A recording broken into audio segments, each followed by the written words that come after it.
since Yep. that is in the land itself is in the urban forest. Yep, and I've talked to, is it Ken that runs the CAC? Yeah. And I sort of filled him in on the location. And what we discussed was once snow melts, we will take CAC out to that piece of property that we're looking at. And so you guys can get an idea where it sits. And but at this point, I think, if we can make a commitment to them, they can start moving forward, and we can go from there. Great, thank you. Can we also make sure that we're talking about ongoing sort of maintenance funding? I mean, I love it when we get a playground plopped down in the middle of our park, and now we got to come up with funding to take care of it. So we don't have funding to take care of that type of stuff. So just make sure that's part of the conversation. That's all. Thank you. That's a great point, Jeff. Yeah, I included that in my remarks, that we would fund the project, and we'd also have restricted funds for ongoing maintenance of the project. And those funds will be put into some type of an account that would grow the interest on top of it, so it's more in perpetuity. Because to your point, Jeff, good intentions start, people can walk away or projects, and then 20 years later, you're trying to put more money into something to fix it than maintaining it all along. Yep, I just wanted to get that out there, Sherry. Thank you very much. Yep, you're very welcome, and thank you for your support of the project. So this is Tom. I think it's a great idea, and I think I'm definitely in favor of moving forward with it. But in addition to the maintenance, the other thing we need to think about is, I hate to say this really, is liability. And so, before it's finally implemented, to take a look at the design, make sure that it's safe, and that if, because Roslyn's going to be a big target if somebody were to fall off, some tourist and break their arm or something, we need to make sure that's covered as well.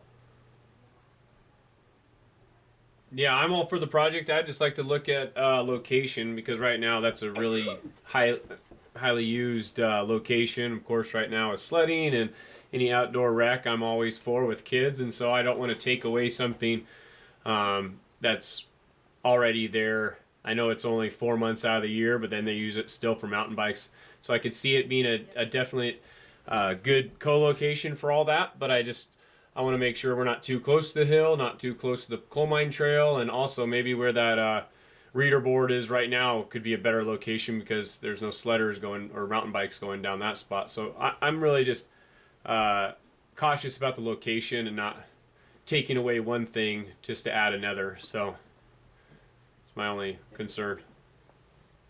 Appreciate that. You can go on the walkthrough, Nolan, with the CAC. Yep, will do. And it's a work in progress. It doesn't start Yeah. and end in a few months. It could take maybe opening it next spring, right, as the funds come in. But everybody will have the input for the long-term and best use for the community in that area. So Yeah, and thank you. just real quick, Nolan, just so you understand where we're locating it, it is behind, you know where the hill is, and it's behind your inland property there. And there's quite a bit of space between the bottom of the hill and the coal mine trail.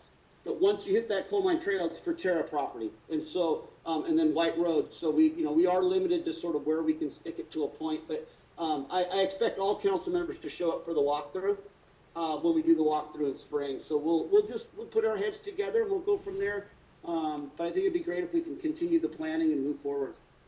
Yeah. We want to work at your discretion and at your direction of how it should proceed and where you would like it. We just want to be the fiscal fundraising agents and work with the nation to get a really awesome gazebo out there for the community. Any further discussion here, council? I vote aye. So all in favor of moving forward with the RDA and the city of Roslyn, say aye. Aye. Aye. Anybody opposed, say nay in your name, please. Okay. Thank you, Sherry. Thank you, everyone. And then just really briefly, on the back of the newsletter that went out, I'll bring additional copies to leave them here at council. And again, for this year, the RDA and our strategic plan will continue to fund the Summer Nights movie at the yard, the concerts, the Ronald Community Club, the Heritage Club event. We'll continue with the fire department, the log show, the general efforts of cleanup. And then you can also see some of the additional highlights that we had to manage around COVID. We will, and we are in great momentum for the Creative Center this year, again, depending on COVID. But we are really planning a lot of scientific illustration and exhibits and interpretive planning as well as cooking classes, and you'll get more of an update and meet some of the instructors and different things that are going to be going on in the center. Also, I'll leave at the city, Janine Brodeen did an outstanding job in working with the RDA to create our passport book. I don't know if you've seen these around town, but I'll leave some down here at City Hall for all of you. They're complimentary to anyone in the community, and we'll be putting it on our updated Facebook or our website soon. But anyway, you go through and it's pictures of the businesses and the old buildings of Roslyn today, but it's the timeline of what the business originally was, who owned it, and how it's evolved over the last 100 years, bringing it to current. So it's just a really, really great piece. So thank you, Janine, for doing outstanding research and being a part of this project. And then I'll leave these down here for the council as well. We retained Storefront Studios. They're going to come back in 2023. So if the city has any projects that the Storefront Studios might want to take on, for signage, anything, you know, the great work that Jim Nichols and his team leads, you're welcome to let us know. We'd like to incorporate that when they come back, so be thinking about. And so they did the recap from 2009 to 2014 about the footprint and project ideas that they had for the community and the ones that came to fruition, like the yard, renovation of the NWIC building, the Creative Center, and other ideas. So there will be a complimentary book left for all the council and staff here at the City Hall, along with the passport and additional newsletters. So we love our community. There's a lot of great things that sometimes people will ask to bring more people in, but we still lead with community and residents first, and the balance of tourism and recreation. Because if you go the opposite, then you lose your community and the residents. They get oversaturated with the other. So we really do our due diligence and try to balance the events and the projects that we do for the benefit of the community and residents first. So thanks for having me. Thanks, Sherry. Thanks, Sherry. So we don't have any in-person citizens to make comments. We did schedule the public hearing for the development moratorium per the ordinance that you guys passed. Mhm. Now, we didn't put it in the paper, so we're gonna do another one where we post it in the paper. Okay. And so it's proper, but we had to do one tonight because it's in the ordinance this way. So I will open up the development moratorium public hearing. And if there are any public members that are virtual that would like to say something. Just know that we're gonna post in the Tribune, another one. And then, I don't know if it's gonna be in 2 weeks or a month, but we'll get that and everybody can have a chance to speak on their thoughts. Okay, so I will close the public hearing for the development moratorium. Sorry, Mayor, are there any updates with that development moratorium in OTEC? I was just thinking the same thing. Nothing since the last, the last thing that I sent out was that kickoff meeting, and some of you did attend that, and so we haven't received anything, there's been no back and forth sent in. We had some information we had to send to them, which we did. So, the goal was to, we should see something again by the end of the month. Oh, the kickoff meeting was just last Tuesday, right? It's only been a week. Not last Tuesday, I think it was before Christmas. Yeah. Oh, no, that was the audit meeting last Tuesday, I'm sorry. Yeah, audit. Okay. Just meetings. Okay. Pushing together. So do you think we could do you still think we could hit our 3 month, or are we still looking at 6 months? I don't know, Nolan. It's all gonna depend, once we have that draft, it's really gonna just depend on how much back and forth there is from that draft, to be honest with you. Okay. Are their communications pretty good though? They're like Oh, yeah, yes. easy to communicate with? Yeah. Okay. Thank you. Okay, so we'll move on to council concerns and mayor concerns. I've got one, just so you guys know, and I think it's been requested certainly by the fire department and council as well, the text my gov functionality. to where citizens could sign up to get updates via text if they so choose. It's pretty inexpensive in a yearly situation. It's like $3,000 a year, and it affords us a couple $100,000, I believe. So it could be used for a variety of things like water main breaks, or gosh forbid, fire issues, or any other kind of evacuation. Council Really? meeting reminders. Yeah, I mean, you Yeah. could tell them we're gonna be down First Street plowing, move your cars. right. Oh, yeah, I think that'd be great. Yeah, I would love to utilize this thing to its full capacity for sure. I think there's a lot of Is that a little uses. bit like the county bridge program for the update Yeah, for it's fire? similar, but it's not an actually emergency management notification. It's more of an informational system. So, for example, you could text this and say, "Hey, there's water pouring out of the storm drain on 5th Street," and it will ask you questions to give you information, and then it will send an email to Public Works, for Yeah, example. that's great. If we Or could, if Take a picture of it. yep, oh, that's great. Yeah, If it, I think it's a great deal. if they want to get a special event permit application, it'll ask them some questions, and then it'll send them a link to apply for the special event permit application, for Okay. example. They can schedule, I mean, it just depends. I mean, we'll have to slowly gear up, but I mean, they could schedule inspections that way. There's a lot of things that we could do through it. So, Okay. yeah. And they're really great to work with. So, Michelle, the one thing that popped up to me, and this is based on my past, dealing with folks, is I'm always a little bit cynical about new technology, and just because it always looks good. But is there any local jurisdictions that use this? Have we talked to anybody to see how it works? The only one that I know there's several looking at it. Like I know Ellensburg and Cleellum are looking at it. City of Kittitas is already using it, and I'm signed up on theirs actually. So it sends, like just the other day, they sent out a notification that said they were going to be out early plowing. So please make sure your cars were moved by 5 a.m. for example, and it sent a text to everybody who was signed up. So That's great. it seems to. I mean, I'm not on the administrative end of that one, so I don't, but they seem to like it from talking to them, and they've gotten great feedback from their citizens, but I don't know that anybody else locally has actually got it up and running yet. Is this something that we're looking on moving forward on now, or just in the research phase? No, now.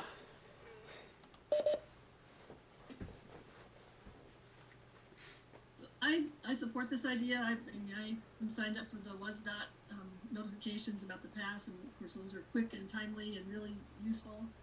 I also learned when I was running the campaign to join this group, there are a number of people in our town who are technology phobic, do not want technology, don't use technology. I think this is a great thing, but I also think we shouldn't forget to also send things out via the paper. I know that's not as timely, but I wouldn't like to see this supplant other kinds of communication. I guess that's what I'm saying. Agreed. Yep. Yeah, I think it's great. I just want to make sure it works. Yeah, I want to make sure we use it. That's my big thing, is that we use it and we send it to everybody, and everybody knows how to use it or wants to use it. Well, we can't really send it to everybody. They have to know about it. We have to notify them about it and tell them to sign up for it. Yep. But it is something that seems very user friendly. We sat through a demonstration with them last Wednesday, and it's going to be very user friendly. Bubba's going to sit in on the meeting that we have tomorrow if we approve this, and it's something that'll be helpful as long as we make sure people know it's available. They didn't do an app. They did a text message service, because apps get deleted all the time. This is just something that we'll send to your text if you sign up for it, and you can get the notifications.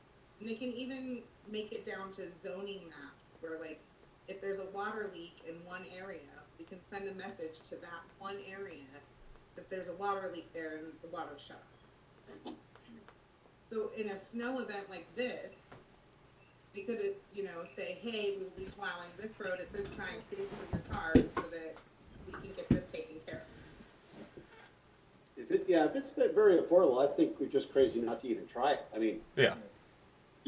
For sure. for a year, why wouldn't we? You don't know until you try something. I think we go for it. Yeah, and there's no So approval just- needed. It's not expensive enough to vote, but Yeah, that's perfect. unless somebody's against it. This, Yeah, I just think just to go against it and stay old school is just, we've got to move ahead, and I know there's other people who won't figure out how to get information out to them, but we've got to simplify our office staff and take less time off their burden, and these types of things will help that. This will make my phone not ring every 4 minutes so that I can actually get more stuff done. So just a note, Jeff, you said 1 year, it's a 2-year contract, so we're committing to over $7,000, and I know that doesn't sound like much to some people, it sounds like a lot to me. So I think we really need to be sure this thing works before committing to a 2-year contract. Might it be possible to have a trial of a couple of months? Would that company be amenable to that, so we can actually see if it works and if people will respond to it? Or you No, just- they're adamant with the 2-year contract. It takes a lot of their time to set this up for us to get the notifications that we want, because we can pinpoint it to so many small things that they're not willing to put all of that time in without signing a 2-year contract. Yep. So is it a total of 7,000 a year? No, it's No. 3,000. $500 this year because there's a $1,500 setup, and then it's $3,000 every year. Yeah. I So still don't 70 think we can afford not to 7,500. try it. I mean, I'll donate my stipend towards it, I'll donate my stipend to part of it, there's no doubt about it. And I'll add this, and this isn't just specific to this text my gov, but I will be very honest with all of the council and the mayor. This city does not have the software that we need to operate this office at present. And we need to start stepping up and spending money on some of that so that we can get our jobs done in the office and not be so far behind that we can't climb out of holes like we are right now. And I mean, that's putting it bluntly, but it's the truth. I mean, we just are not equipped with the ability to complete what we need to complete in a day with the software that we have presently. I think we could save $3,000 in labor of our office staff if we have the right communication Our process, okay? communication is And terrible. if you want to think about it another way, we're just getting started in charge parking, which we really haven't even advertised. We haven't worked on it. We're making a little bit of money. Imagine if we actually get it marketed and we get people to actually, and I think it'll become a habitual thing for people to come to Roslyn, because that's the future of all small towns, is volunteer or paid demand parking. That could help fund a little bit of it even. I mean, there's balances and checks and balances. I think we're crazy not to try it for 2 years, and that's just me. That's my opinion. I think we need to move forward in anything that lessens our office staff burden, and I think we need to hear, and we've heard from them. I have no problem being part of the experiment to see how well it works. Any way we can better communicate to our public and our public can communicate to us, because we've heard that we're not transparent and so forth, and these people come to one meeting and tell us we're not transparent. I think this will help. This is one way of being transparent out there. So I say we go with it, we put it on the bulletin board, we put it in the paper, we put it on our Facebook, and we just exploit it out there so everybody's aware of it, everybody knows what it is, and we all are comfortable explaining it if somebody asks. And so we write it for 2 years, and I think if we use it right, we could save some time and money, especially save some of our office staff time, which is crucial at the moment. So yeah, I'm totally fine committing 2 years to this. Who answers the questions? That's what I want to know. So somebody texts in, who answers the questions? Is it staff Well, it answering goes- the question?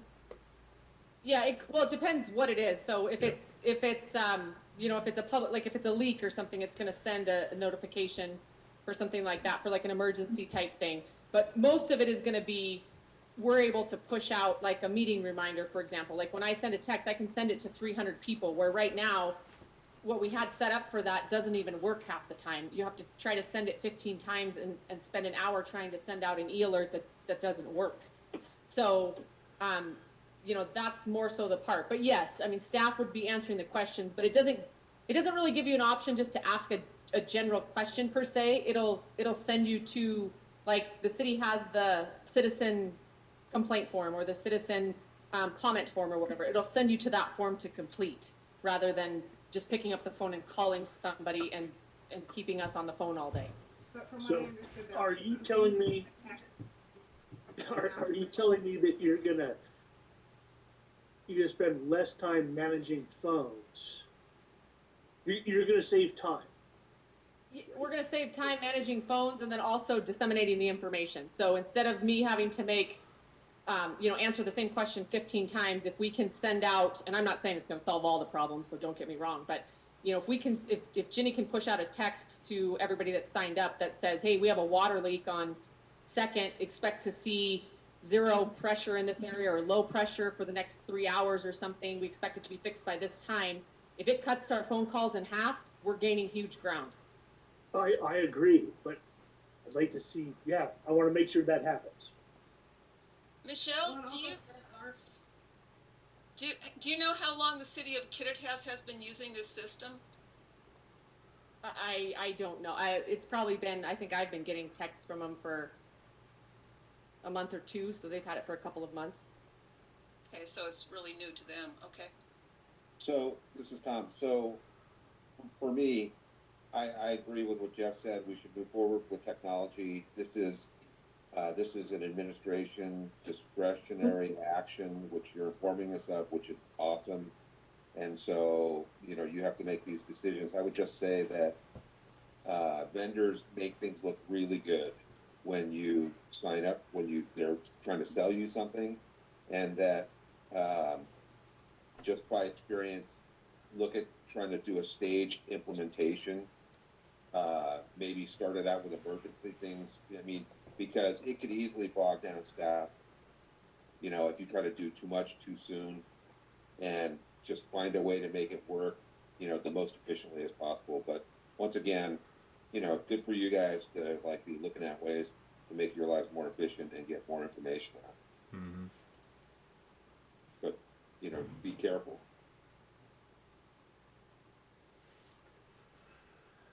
Yeah, don't be afraid to pull the plug if it backfires. Or you find that you're trying to make it do too many things too soon, and it's actually eating up more of your time than you. So try to pluck the low-hanging fruit, make it do the things that it's really good at doing first before moving on.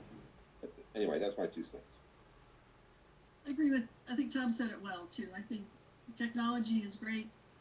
A lot of probably people they think it's solves a problem, and it doesn't. We want you guys to have more support and not create more work and more confusion. So I'm not opposed to it. I just wish there was a way to kind of work it for a few months and see what happens and have it be a pilot program. But it's not, I'm okay with it, for sure.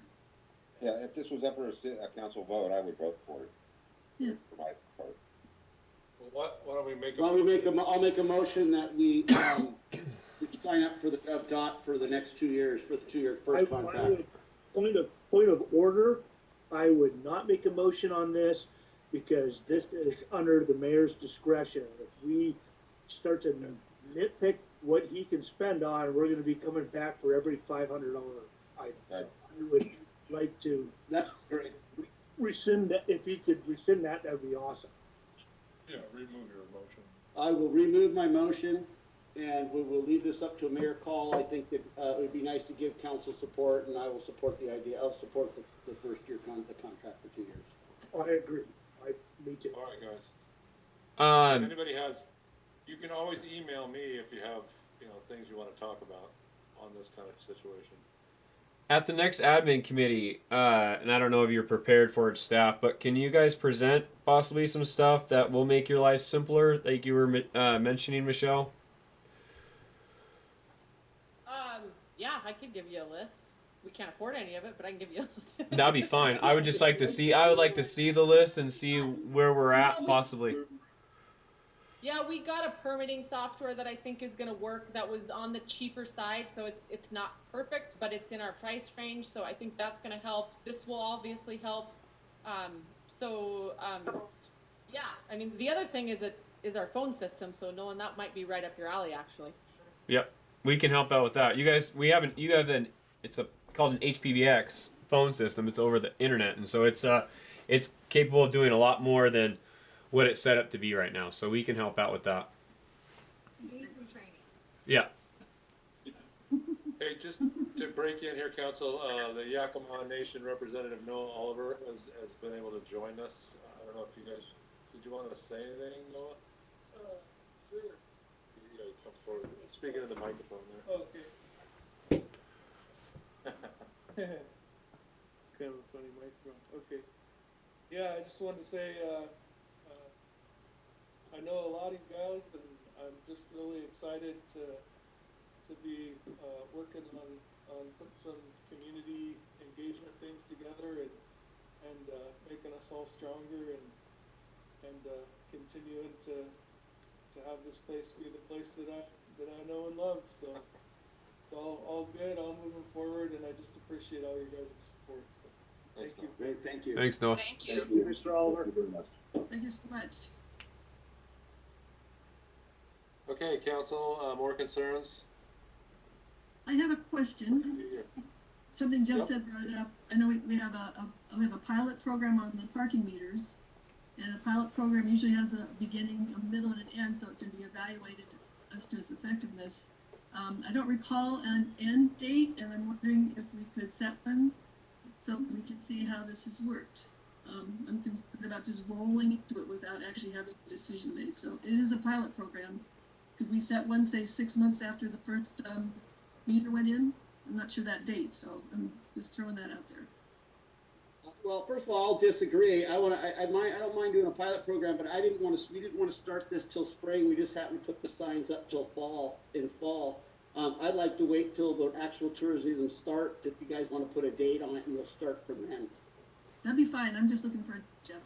A year from now, Yeah, or next year. To be honest with you, as I've looked into Leavenworth about parking, Leavenworth will have paid parking 100% within the next 5 years, and they've already started to coordinate. They're about 35% now. It is going to be the future of small towns, like it or not.